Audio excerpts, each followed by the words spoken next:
Ma'am क्या चीज़ें हैं जिनको लेकर के आप यहाँ पर आज बैठे? 2 दिन से हमारे देश के जो स्टार एथलीट हैं रेसलिंग से विनेश फोगाट, साक्षी मलिक, बजरंग पूनिया, उनके नेतृत्व में देश भर के जो रेसलर हैं वो जंतर मंतर पर धरना प्रदर्शन कर रहे हैं। और उनका आरोप है कि जो रेसलिंग फेडरेशन ऑफ इंडिया के प्रेसिडेंट ब्रिजभूषण हैं, जो कि बीजेपी के सांसद भी हैं और वो प्रेसिडेंट हैं रेसलिंग के, उनके ऊपर उन्होंने आरोप लगाए हैं कि वो लड़कियों का शोषण करते हैं, उनकी निजी जीवन में दखलंदाजी करते हैं।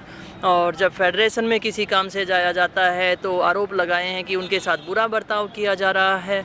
तो ये बहुत गंभीर आरोप उन्होंने ब्रिजभूषण के ऊपर लगाए हैं। हम उसी का समर्थन कर रहे हैं कि हमारे एथलीट्स जो कि आज ऐसे मुकाम पे हैं, जो आने वाले एशियन गेम की तैयारी कर रहे थे, ओलंपिक की तैयारी कर रहे थे, उनका भविष्य कैसा रहेगा और जिन बच्चों के साथ शोषण हुआ है उनको न्याय मिल पाएगा कि नहीं मिल पाएगा, उन्हीं के समर्थन में आज हम जयपुर के इस स्टैचू सर्कल पर हम धरने प्रदर्शन में हैं और उनका समर्थन करते हैं। और मुझे जो सुन रहे हैं हमारे जो दर्शक हैं, उनसे भी मैं अपील करना चाहूँगी, जब ये एथलीट आपके लिए मेडल जीत कर आते हैं तो एक सेल्फी के लिए आप दौड़ते हैं, उनका सर आंखों पे बैठाते हैं, और ऐसे एथलीट के साथ भी जब शोषण हो रहा है तो उनका समर्थन आप दीजिए।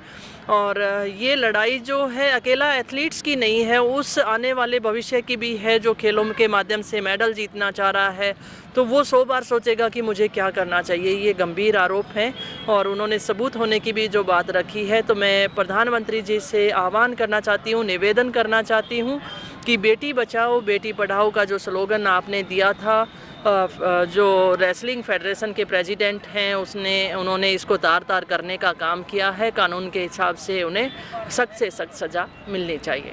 मैम जिस तरीके से आप बता रहे हैं, जो पूरा वाक़या हुआ है कि एक जो स्पोर्ट्स जो एक गेम है वो मेंटली भी ज़रूरी है, आदमी फिट रहना चाहिए और फिज़िकली भी फिट रहे। तो इससे क्या लगता है कि इस तरीके की घटनाओं से मेंटली और फिज़िकली जो खिलाड़ी हैं उन पे प्रभाव पड़ रहा है? जो यौन शोषण की बातें हैं तो उसमें फिजिकली और मानसिक प्रताड़ना जो है वो किस हद तक होगी मैं महसूस कर सकती हूँ। और ये जो बात है वास्तव में बहुत गंभीर मुद्दा है। और एथलीट ने ये भी कहा है कि मुझे नहीं पता कि वो इतने बड़े लोग हैं, हो सकता है कल को मेरी जान को खतरा भी हो। तो यहाँ तक जो बात आई है तो ये बहुत बड़ा हो सकता है।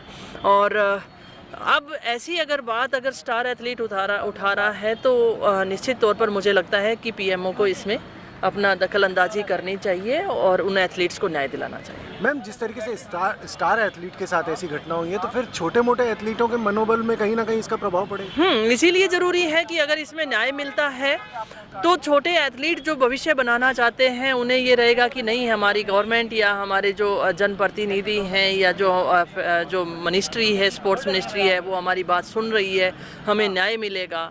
पेरेंट्स भी सोचेंगे कि उन्हें अपने बच्चों को खेलों में डालना चाहिए। और दूसरा, अगर बड़े स्तर पर सही ऐसा व्यक्ति कोई करता है और उसके खिलाफ कार्रवाई होती है तो इसका संदेश समाज में बढ़ा जाता है।